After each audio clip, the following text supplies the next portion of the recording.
저희는 이제 수익률을 얘기할 때 20% 이상을 좀 얘기하긴 해요. 한 2억 정도 들였을 때 20%면 한 달에 한 500만 원 정도, 400만 원 정도 가져가는, 그러니까 내가 노력한 만큼 실적이 나오는 그런 사업입니다. 네, 안녕하세요. 저는 지금 현재 고시원을 운영을 하고 있고요. 회사를 다니다가 나와가지고 이제 고시원 창업에만 지금 전념을 하고 있고요. 현재 저희가 운영하는 고시원은 150명이 넘는 사람들이 현재 살고 있고, 지금 현재 2개를 저희가 운영을 하고 있습니다. 그리고 지금 창업을 원하시는 분들을 지금 도와드리고 있고, 그 다음에 다꾼스쿨에서 강의를 하고 있습니다. 처음에는 무인 사업을 하기 위해서 최대한 리스크가 없는 사업을 찾아보다가 고시원을 알게 되었고, 스터디 카페라든지 공유 오피스 여러 가지를 검토를 해봤었는데, 아무래도 수요 공급에 의한 그런 부분 때문에 고시원이 좀 더 낫겠다, 안정적이겠다는 그런 느낌 때문에 하게 됐습니다. 우선은 회사를 다니면서 하시는 분들이나 그냥 가정주부들, 그리고 사업을 처음 시작하시는 분들이 좀 하는 게 좋을 것 같아요. 왜냐면 아무래도 투자금은 들지만 그렇게 막 리스크가 큰 그런 사업은 아니라고 저희는 생각을 해요. 왜냐면 경쟁자 자체가 약간 한정된 게 있기 때문에, 왜냐면 고시원은 다 계속 만들 수가 없거든요. 그리고 퇴직하신 분들한테도 괜찮은 아이템이지 않을까 싶습니다.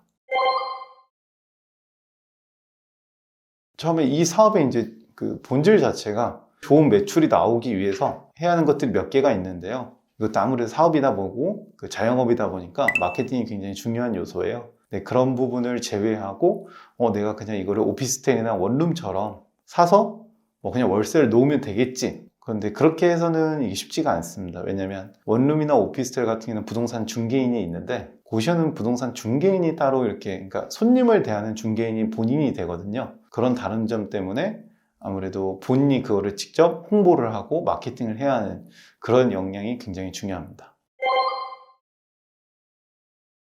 투자 비용은 솔직히 굉장히 범위가 굉장히 크긴 크거든요. 굉장히 작게 들어가는 비용은 1억에도 이렇게 만드시는 분이 있고, 1억 그 언더로도 만드셔가지고 월 300 이상을 가져가시는 분도 많아요. 근데 이제 요즘 이제 권리금이 꽤 오르다 보니까 그런 매물을 찾는 게 이전보다 더 많이 이렇게 노력을 하셔야 돼요. 고시원은 노력 대비해서 결과가 나오는 사업이긴 합니다. 왜냐면 아파트 같은 경우는 저희가 모든 매물이 투명하게 다 공개가 돼 있어요. 근데 고시원은 특수물건이고 개인이 그 물건, 그러니까 개인 부동산들이 그 물건을 가지고 있는 경우가 굉장히 많아요. 그래서 그 개인 부동산을 내가 얼마나 더 많이 아냐에 따라서 그 매물들을 내가 볼 수 있냐 없냐가 결정이 되기 때문에, 그러니까 내가 노력한 만큼 그게 실적이 나오는 그런 사업입니다. 그러니까 어떻게 보면 사람들이 인터넷에 나와 있는 그 고시원 매물들만 보고 좋은 게 없네, 비싸네 이렇게 생각하시는데, 그거는 정말 굉장히 단순하게 1차적인 거예요. 절대로 좋은 매물은 올라오지 않습니다. 그 이유가 뭐냐면, 올라오면 다른 고시원 부동산이 그 원장님한테 물건을 달라고 해서 물건을 뺏기게 돼요. 그렇기 때문에 좋은 물건을 올릴 수가 없어요.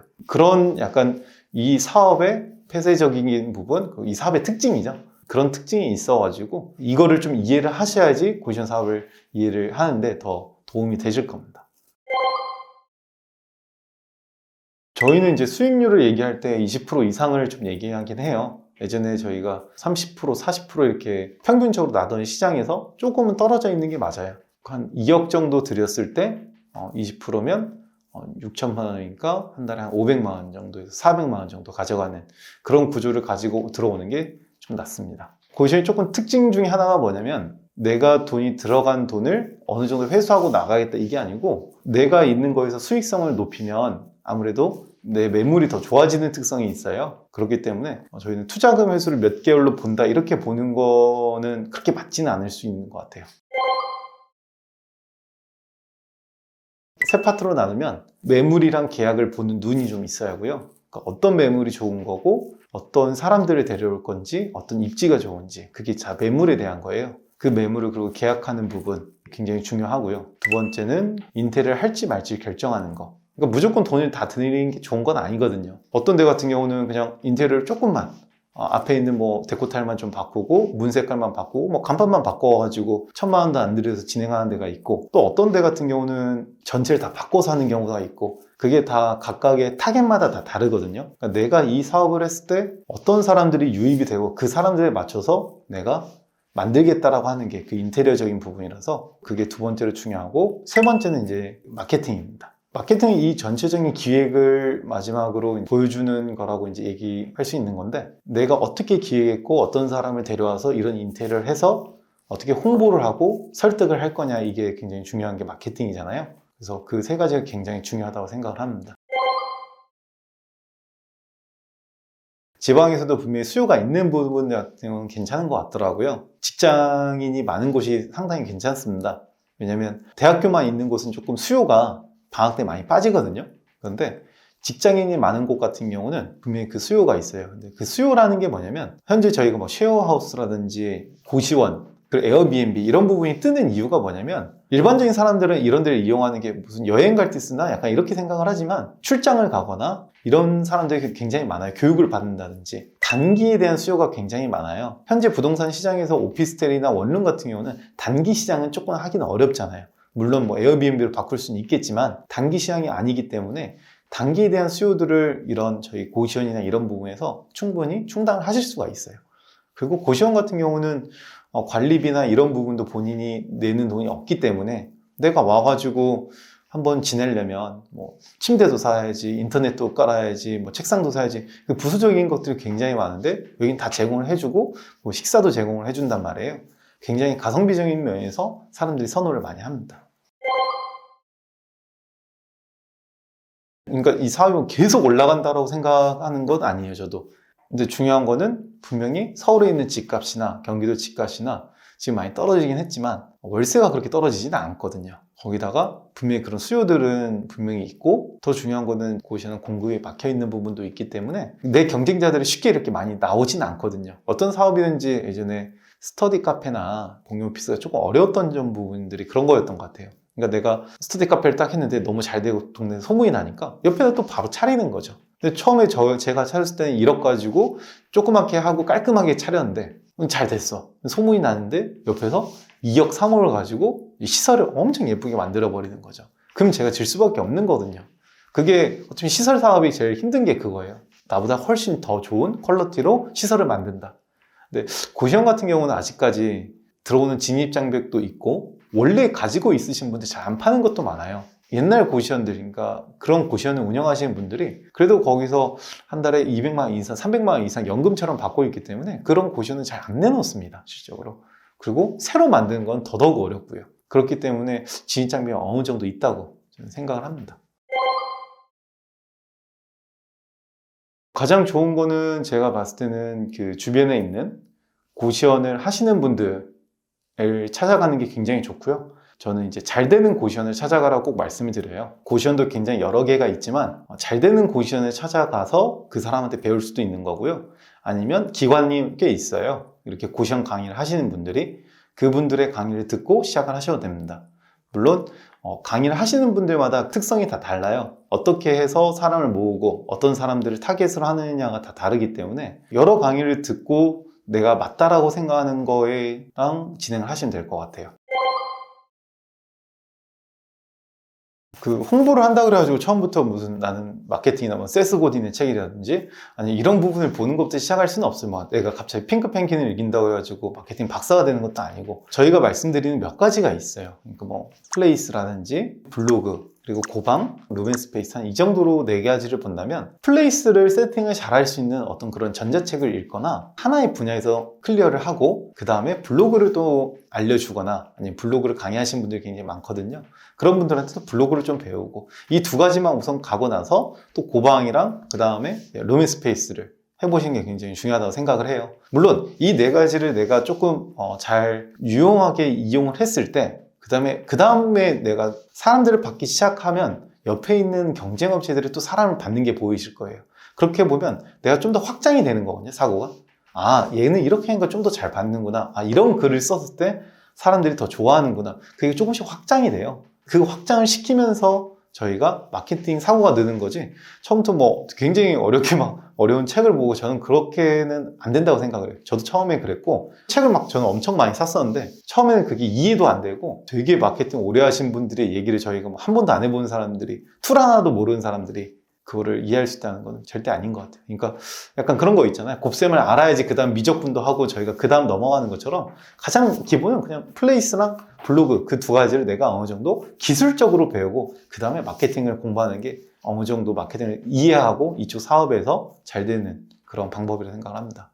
제가 드리는 강의는 이제 계약 그리고 매물을 어떻게 봐야 하는지 어떻게 전화하면 되는지 요즘에 이제 또 전화 포비아도 많잖아요. 그래서 전화하는 것 자체를 되게 무서워하시는 분도 많아요. 그리고 초보들에 대해서 그 부동산 사장님들도 별로 안 좋아하는 것도 많이 있어요. 왜냐면 전화 몇 번 해보고 이 사업이 좀 문턱이 있다 보니까 안 하시는 분도 있고 하기 때문에 에너지 뺏기기 싫다 하시는 분도 굉장히 많거든요. 그래서 전화하는 법도 알려드리고 어떻게 친분 쌓는지 그리고 인테리어를 어떤 게 하면 좋고 어떤 거 안 해도 되는지 그리고 뭐 마케팅 같은 건 내가 세팅을 어디서부터 하면 되고 블로그 글은 어떻게 쓸 수 있는지 저희 강의에서는 이런 종합적으로 그러니까 제가 없이도 이렇게 할 수 있는 부분을 최대한 알려드립니다.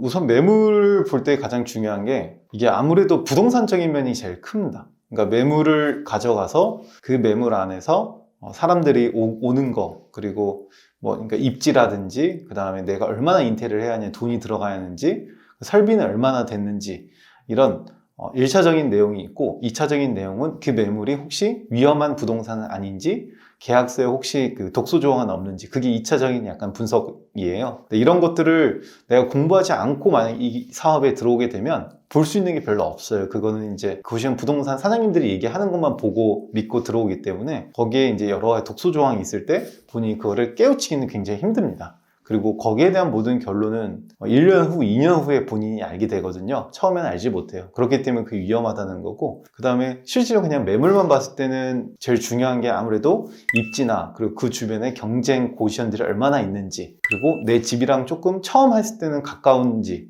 그런 부분도 굉장히 중요합니다. 그리고 아무래도 돈이 굉장히 많이 든다고 할 수 있는 부분이 인테리어 부분인데 인테리어는 겉모습을 이렇게 치장하는 건 그렇게 많이 들진 않아요. 그렇지만 에어컨이라든지 설비라든지 보일러든지 혹시 누수가 있는지 이런 부분까지 보는 게 아무래도 이쪽 사업에서는 중요한 부분입니다.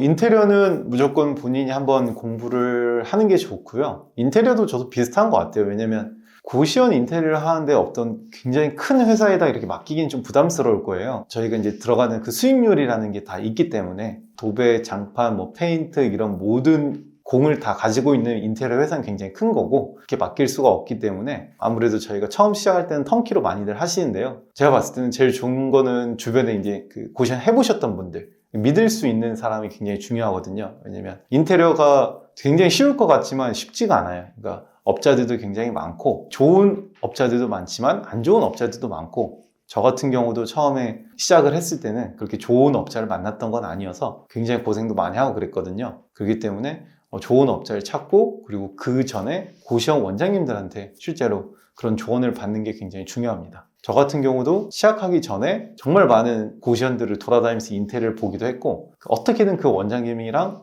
미팅을 하려고 했어요. 그러니까 뭘 제가 식사를 대접하든지 뭘 하든지 해서 이거 인테리어 어떻게 하는 거냐 이거 용어는 뭐냐 이런 건 어느 정도 하면 되냐 어떤 퀄리티 정도로 하면 되냐 이런 걸 굉장히 많이 물어보고 배웠던 것 같습니다. 근데 그렇게 하기가 쉽지가 않아요. 저도 솔직한 얘기로 제가 예전에 바카스를 사들고 갔을 때 저는 까인 적도 있었거든요. 그래가지고 갔는데 뭐 이렇게 공사하고 계신데 좀 배우러 왔는데요 했더니 굉장히 불편해 하시더라고요. 고시원 세계 자체가 워낙에 작다 보니까 폐쇄적이기도 하고 그래서 아무래도 이렇게 다꿈스쿨이나 아니면 다른 기관에서 고시원을 하셨던 분들을 배우고 연결이 돼서 그 사람들한테 배우는 게 좀 더 좋을 수도 있습니다.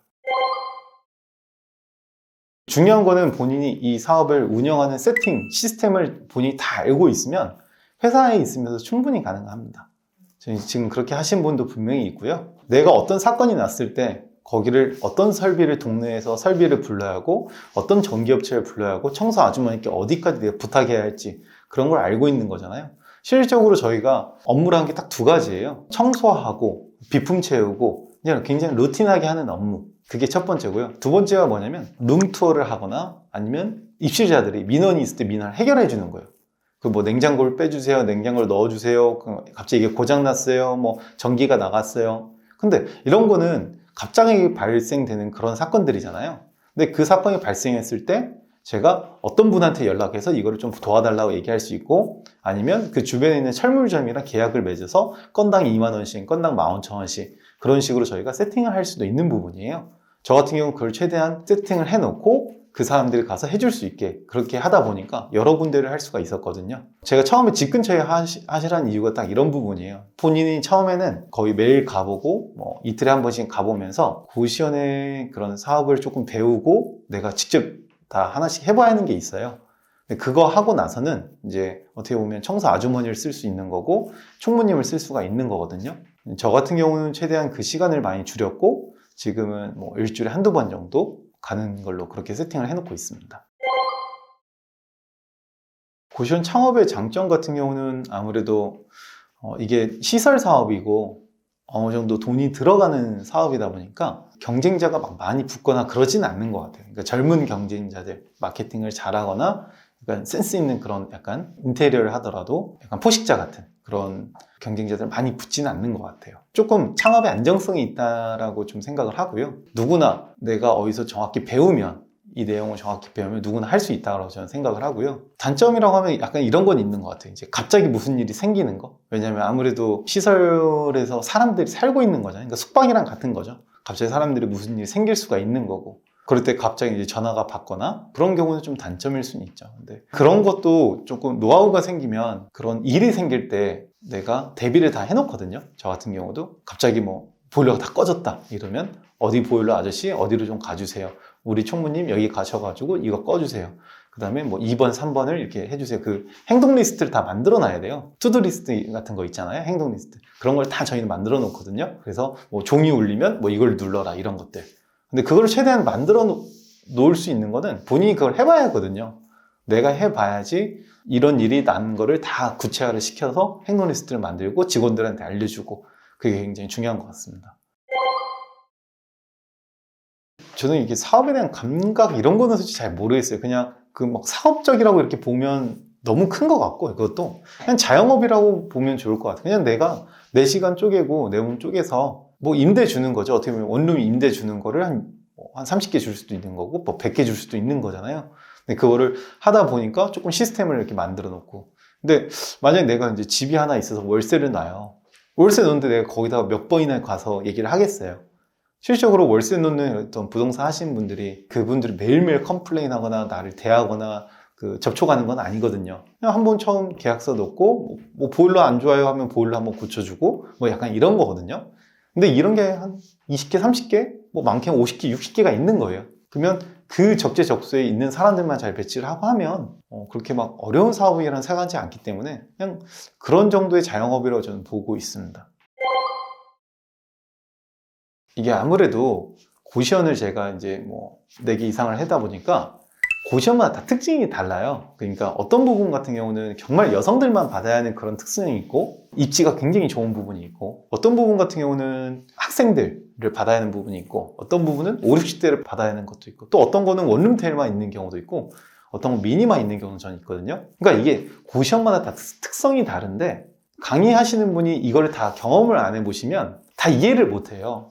그래서 이건 무조건 다 인테리어 해야지 좋은 애들이 오지 그렇게 얘기하는 굉장히 단편적인 사고일 수 있어요.